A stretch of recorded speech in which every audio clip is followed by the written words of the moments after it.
तीन जगह पर पुण्य दिया जाता है, तीन जगह पर। पहला स्थान विष्णु पुराण कहती है आंवले का वृक्ष। कहां से प्रकट हुआ था आंवले का वृक्ष? आपको शिव महापुराण में कहा था बेलपत्री का वृक्ष कहां से प्रकट हुआ, शमी का वृक्ष कहां से प्रकट हुआ, आपको बताया था रुद्राक्ष का वृक्ष कहां से प्रकट हुआ, उसका भी व्याख्यान करा है। तीन जगह पर पुण्य दिया जाता है।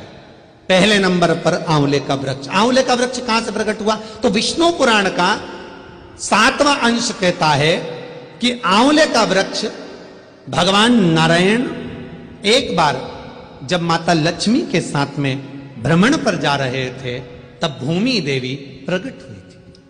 प्रकट हो जाए और माता भूमि देवी जब प्रकट हुई, माता भूमि देवी जब सम्मुख में आई तो माता भूमि देवी ने भगवान विष्णु को, भगवान नारायण को विनती करी, हे प्रभु, हे नारायण कृपा कर। भगवान भूदेवी को देखकर, भूमि देवी को देखकर भगवान विष्णु ने कहा, भूमि देवी तुम यहां, तुम तो हमेशा गौ माता के रूप में रहती हो पृथ्वी देवी, पर आज आप मेरे सामने खड़ी हो, क्या चाहती हो? भूदेवी कहती है ना, एक मनोकामना है और वह आपके सिवा कोई पूरी नहीं कर सकता। कितनी सुंदर बात भूमि देवी कर रही है कि मन की मनोकामना है और आपके सिवा कोई पूरा नहीं कर सकता। अर्थात जगत के लोगों को यह विष्णु पुराण प्रेरणा दे रही है, जगत के लोगों को यह श्रीमद् भागवत कथा प्रेरणा दे रही है कि मन में जो कामना है वो दूसरे से नहीं कहना है, मनोकामना भगवान से कहना। क्योंकि पूरा कौन सी इच्छा है? भगवान विष्णु से भूमि देवी कहती है पहले मेरे मनोकामना को आप पूरा तो कर दोगे ना? हाँ बोलो, क्या है, क्या इच्छा? भूमि देवी कहती है मेरे इस भूमि पर 3 जगह ऐसी बना दीजिए जहां पर अगर कोई पुण्य भी किसी को देना चाहे तो वो 1000 गुना प्राप्त हो जाए। देखिएगा कथा का भाव व्यक्त करते हुए, ये केवल भूमि देवी खुद के लिए नहीं मांग रही है, भूमि देवी जगत के लिए मांग रही है कि 3 स्थान ऐसे दे दो जहां पर पुण्य दान होता हो और पुण्य जब दिया जाए तो वह 1000 गुना फल देने वाले को भी मिले और लेने वाले को भी प्राप्त हो जाए, वो पुण्य मेरे को प्राप्त। 3 जगह ऐसी बनाई। भगवान विष्णु लक्ष्मी को देखे तो लक्ष्मी जी नारायण से कहती है प्रभु भूमि आई है, भूदेवी आज यहां प्रकट हुई है, आपको इनकी कामना पूरी करना चाहिए, जो मांग रही है वो देना चाहिए आपको। भगवान विष्णु कहते हैं लक्ष्मी 50 बार विचार कर ले फिर बोल, हो सकता है बैकुंठ में तेरी सत्ता घट जाए, जब दान पुण्य सबका फल यहीं पृथ्वी पर प्राप्त हो जाएगा तो तू क्या देगी, तेरा क्या फल रहेगा? लक्ष्मी कहती है दरबार में अगर कोई आ गया, भगवान के सम्मुख में आकर कोई हाथ जोड़कर अगर पुकारे तो उसकी कामना पूर्ण करना यह भगवान का कर्म है। तेरे मंदिर में आना मेरा काम है और मेरी बिगड़ी बनाना तेरा काम, यह आपको करना, ठीक है? मांगो भूमि देवी 3 स्थान। भगवान कहते हैं भूमि, जिस जगह पर लक्ष्मी और नारायण दोनों खड़े होकर तेरी प्रार्थना को स्वीकार कर रहे हैं, इस जगह पर लक्ष्मी और नारायण के रोमावली से, सुंदर भाव से तेरे सम्मुख में एक वृक्ष उत्पन्न होगा जिसको आंवले का वृक्ष कहें। बैठकर जो अपना करा हुआ पुण्य, अपना करा हुआ सत्कर्म किसी दूसरे के नाम से देना चाहे तो आंवले की जड़ उस पुण्य को प्रखर बना देती है और वो उस जीव को प्राप्त हो जाता है। आंवले के नीचे किया गया सत्कर्म, इसलिए आंवले की पूजन करी जाती है। भगवान विष्णु का अंश अवतार माना जाता है, जड़ में लक्ष्मी का प्रवेश माना जाता है। आंवले के वृक्ष में जो आंवला लगता है उसको स्वयं दाता विधाता माना जाता है। आंवले के वृक्ष में जो बड़ा आंवला लग जाता है उसको शुभ और लाभ माना जाता है। आंवले के वृक्ष में जो आंवला छोटी आकृति का रहता है उसको श्री का भाव कहा जाता है। इसलिए विष्णु पुराण में एक एक अंश आंवले के वृक्ष का व्याख्यान वर्णन करा, और विष्णु पुराण ही नहीं, स्कंद पुराण के भी 3रे स्कंद से लेकर 12वें स्कंद तक पूरा व्याख्यान वर्णन मिल जाएगा, जरूर पढ़ो। नदी, तालाब, वृक्ष, शिवलिंग, तुलसी, बड़, एक एक चीज का व्याख्यान स्कंद पुराण में अलग अलग कहा गया। उसी तरह विष्णु पुराण। दूसरा स्थान महाराज, दूसरा भाग कहा जहां पर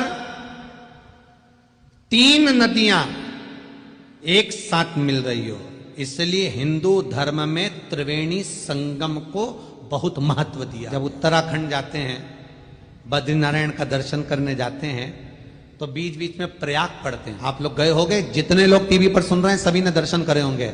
रुद्रप्रयाग, देवप्रयाग, सारे प्रयाग पढ़ेंगे। बीच बीच पर 3 नदियां मिल रही हों, जैसे इलाहाबाद में गंगा, यमुना, सरस्वती का मिलन होता है, उसी तरह बद्रीनाथ जाते समय हम जाते हैं जब अमरनाथ, केदारनाथ, तब बीच में रुद्रप्रयाग, देवप्रयाग, कर्णप्रयाग, ये जो प्रयाग पढ़ते हैं, ये प्रयाग का मतलब है कि यहां त्रिवेणी का संगम है। त्रिवेणी का संगम से मतलब ये होता है कि वहां बैठकर यदि हम अपना पुण्य किसी को देना चाहें तो वो मिल जाए। कर्णप्रयाग, उत्तराखंड की भूमि पर जब जाते हैं बद्रीनारायण, तो बीच में पड़ता कर्णप्रयाग। तो कभी बद्रीनाथ जाएंगे तो भीमशिला आदि आएगी। बैकुंठ जाने के मार्ग के लिए अगर बढ़ते बढ़ते बद्रिकाश्रम तक जब पहुंच रहे हैं, बद्रिकाश्रम के लिए बीच में त्रिवेणी का संगम देखकर माता कुंती के वचन याद आ गए। और माता कुंती के वचन याद आए तो वहां याद कर कर आज पांडवों ने द्रौपदी के साथ में हाथ में जल लेकर अपने भाई कर्ण को अपना किया हुआ अन्न का दान दे दिया। शास्त्र कहता है राजा कर्ण को उसी दिन से अन्न का भाग प्राप्त हो गया। उसी स्थान का नाम कर्णप्रयाग हो गया। बद्रीनाथ जाते समय पड़ता कर्णप्रयाग, देवप्रयाग, रुद्रप्रयाग, उसका स्थान का नाम कर्णप्रयाग दिया। त्रिवेणी नदी का जहां संगम हो रहा, 3 नदियां कोई सी भी मिले, गंगा, यमुना, सरस्वती मिले, नर्मदा मिले, जो नदियां 3 नदियां एक जगह पर जब मिल जाए, वहां जो दान दिया जाता है वो दान दूसरे को ट्रांसफर किया जा सकता है। दूसरे को अपना करा हुआ पुण्य अपन दूसरे को दे सकते। भूदेवी ने ये क्यों मांगा? तो कहा ये आंवले का वृक्ष तो आपकी रोमावली से मेरी हस्त कमल पर प्रकट हो गया।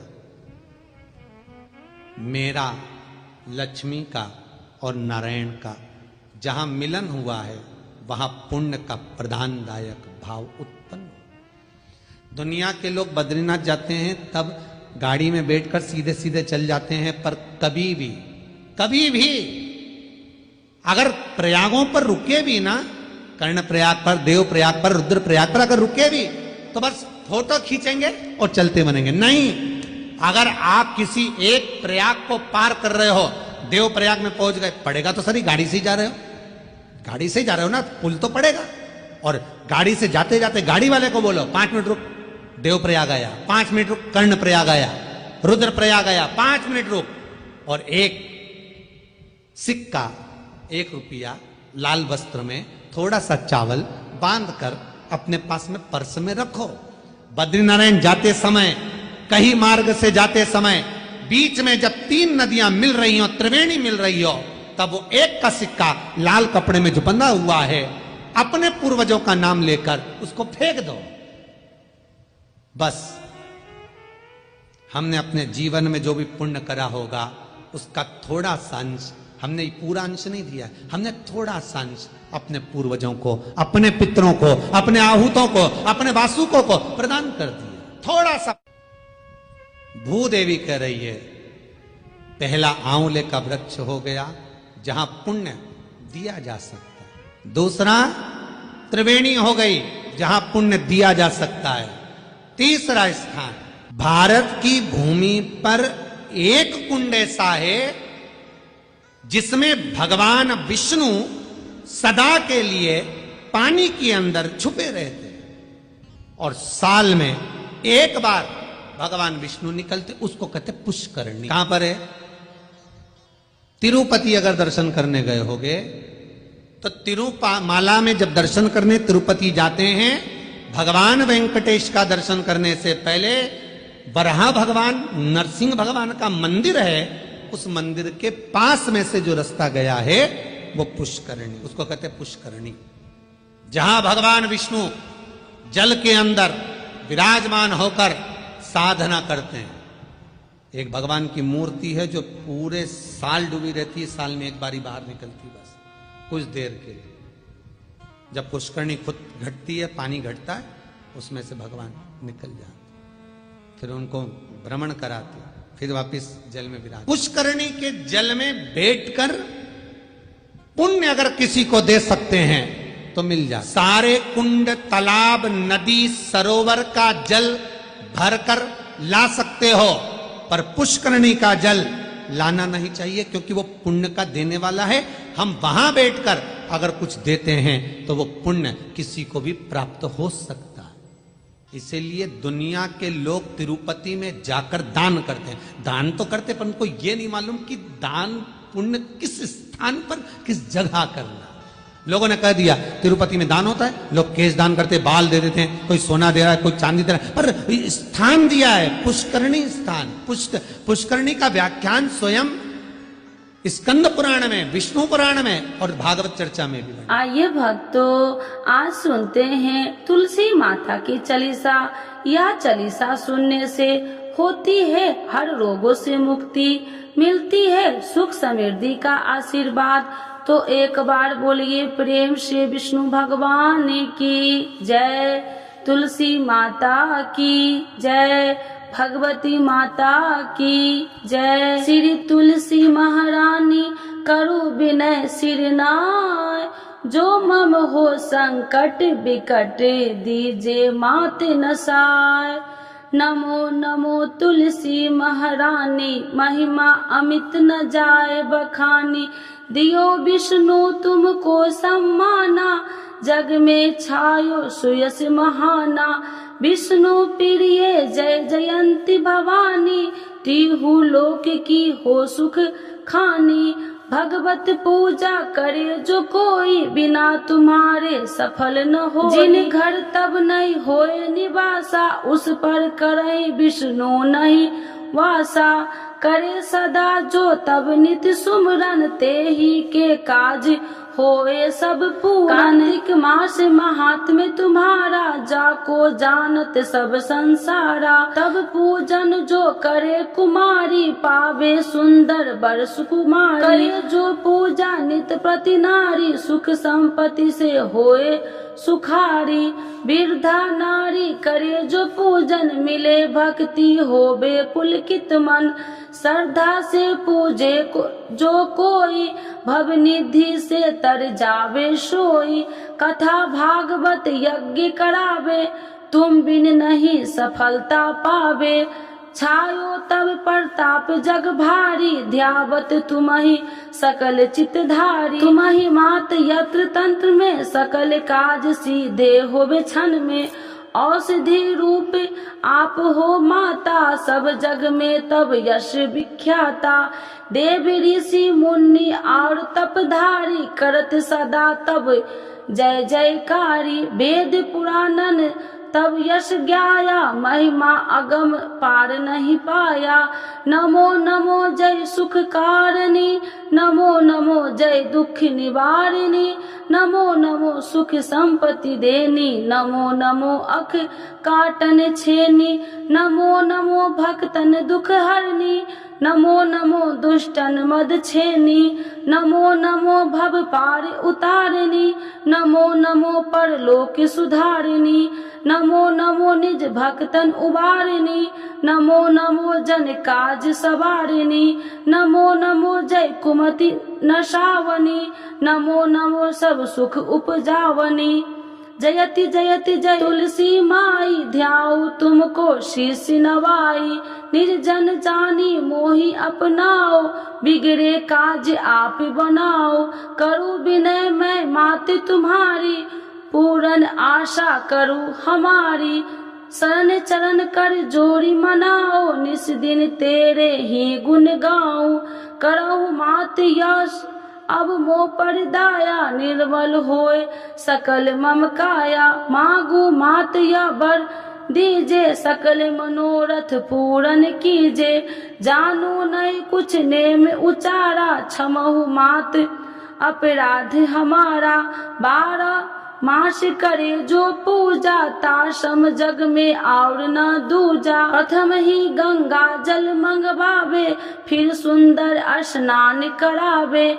चंदन अक्षत पुष्प चढ़ावे, धूप दीप नैवेद्य लगावे। करे आचमन गंगा जल से, ध्यान करे हृदय निर्मल से।